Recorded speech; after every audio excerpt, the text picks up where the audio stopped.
उषा के दो बेटे थे, ऋषभ और सुनील। ऋषभ उसका सौतेला बेटा था। उषा हमेशा ही अपने सगे बेटे सुनील को ज्यादा प्यार करती थी। सुनील की शादी हो चुकी थी और ऋषभ की शादी भी निशा नाम की लड़की से हो जाती है। उषा सुनील की पत्नी कीर्ति को ज्यादा प्यार करती थी। एक दिन वो अपनी बहू कीर्ति के लिए साड़ी ले आती है। ये लो बहू, तुम्हारे लिए साड़ी लाई हूँ। कल पड़ोस की शादी में जाना है ना, तुम यही पहन कर चलना। तभी वहां ऋषभ आ जाता है। अरे माँ, तुम निशा के लिए साड़ी नहीं लाई? वो भी तो कल शादी में जाएगी ना? हाँ, वो भी जाएगी, पर उसके पास तो काफी साड़ी होंगी ना। अभी अभी तो शादी हुई है तुम दोनों की, तो उसी में से कोई पहन लेगी वो। ऋषभ ये सुनकर उदास हो जाता है। तब निशा कहती है, आप उदास क्यों होते हो जी? सही तो कह रही हैं मम्मी जी। मेरे पास तो बहुत साड़ियां हैं और सारी की सारी नई हैं। मैं उन्हीं में से कोई पहन लूंगी। वो बात नहीं है निशा। माँ मेरे साथ तो सौतेला व्यवहार करती ही थी, पर मुझे लगता था कि मेरी पत्नी के साथ वो ऐसा कभी नहीं करेंगी, पर आज उन्होंने तुम्हारे साथ भी वैसा ही व्यवहार किया। ऋषभ उदास होकर अपने कमरे में चला जाता है। ऋषभ को उदास देखकर निशा को अपनी सास पर बहुत गुस्सा आता है। एक दिन उषा सुनील को कुछ पैसे दे रही होती है।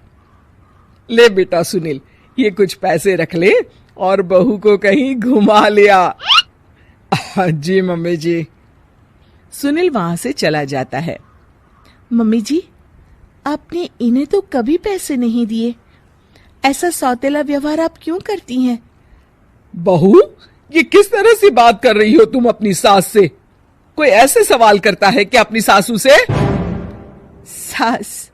अरे जिस दिन से मैं इस घर में आई हूं ना, आपने तो मुझे अपनी बहू माना ही नहीं। हमेशा कीर्ति भाभी के लिए ही सब कुछ लाती हैं। मुझे तो आज तक आपने कुछ दिया ही नहीं।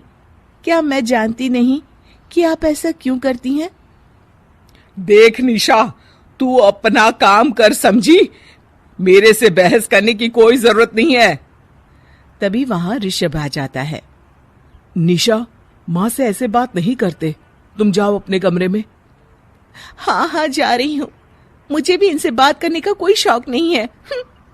निशा अपने कमरे में चली जाती है और ऋषभ भी वहां आ जाता है। निशा, तुमने माँ से क्यों झगड़ा किया? क्योंकि आप तो कुछ कहते ही नहीं, बस चुपचाप सहते रहते हैं। किसी को तो आवाज उठानी होगी ना। कोई बात नहीं निशा, तुम गुस्सा मत करो, शांत हो जाओ। निशा रसोई में खाना बना रही होती है। तभी वहां कीर्ति आ जाती है। निशा, तुम मार्केट से ये सामान ले आओ। मैं क्यों जाऊं? आप भी तो जा सकती हो ना। दिख नहीं रहा कि मैं खाना बना रही हूँ? हाँ तो क्या हुआ, खाना बनाने के बाद चली जाना। हाँ, खाना भी मैं ही पकाऊं, बाजार जाकर सामान भी मैं ही ले आऊं।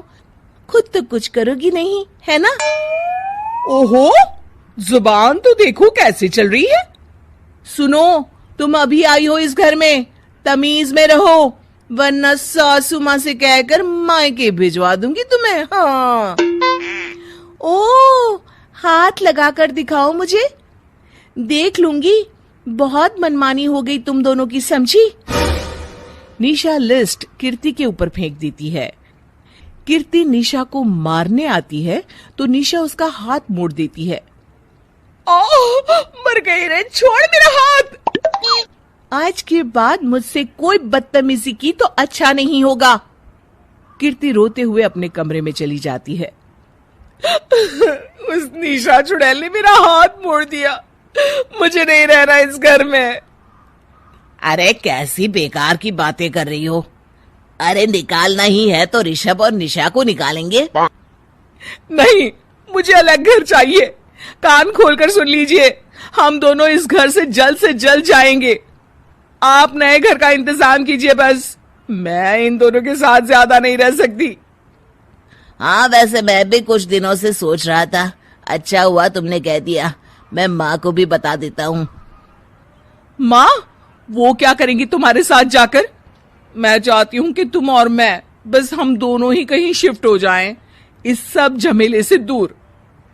अरे पर माँ को यहाँ छोड़कर इस तरह से जाना ठीक नहीं रहेगा कीर्ति। वैसे वो तुम्हें कितना प्यार भी तो करती हैं। नाम का ख्याल रखती है, क्योंकि तुम सगे बेटे हो ना, इसलिए। तुम अगर सौतेले होते तो मेरे साथ भी ऐसे ही सलूक करती जैसे अभी तुम्हारे सौतेले भाई और उसकी पत्नी से करती है। अरे पर फिर भी कुछ भी नहीं। देखो, या तो हम दोनों इस घर से कहीं दूर जाएंगे या फिर मैं अपने मायके चली जाऊंगी। हाँ, बता देती हूँ। अच्छा बाबा, अच्छा ठीक है। सुनील अपनी माँ से बात करने आता है। माँ, मैं सोच रहा हूँ कि कीर्ति के साथ अलग घर में शिफ्ट हो जाऊं। अरे वाह बेटा, ये तो बहुत अच्छा सोचा है तुमने। कब शिफ्ट होना है हमें? मैं भी पैकिंग कर लेती हूँ। अब नहीं माँ, मैं और कीर्ति ही जाएंगे बस। आप तो यहीं रहो, ये पुश्तैनी घर भी है ना आपका। अरे बेटा, तू तो मेरा सगा बेटा है, तू ही मेरे साथ ऐसा कर रहा है, मुझे अपने साथ ले जा बेटा। तभी वहां कीर्ति आ जाती है। अरे माँ, आपको पता भी है कि किराए के घर में कितना खर्चा होता है, और अगर आपको भी लेकर गए तो और खर्चा होगा। आप तो बस यहीं रहो, इसी घर में। कोई बात नहीं सुनील, तुम लोग चले जाओ, माँ यहीं रहेंगी हमारे साथ। हम माँ का ख्याल रखेंगे, तुम लोग अपनी गृहस्थी संभालो। निशा को ये देखकर बहुत खुशी होती है।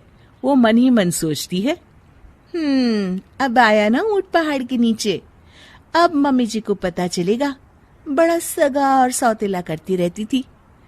सगा बेटा तो जा रहा है छोड़कर, अब आएगी इन्हें अकल, और नहीं आई तो मैं ला कर रहूंगी।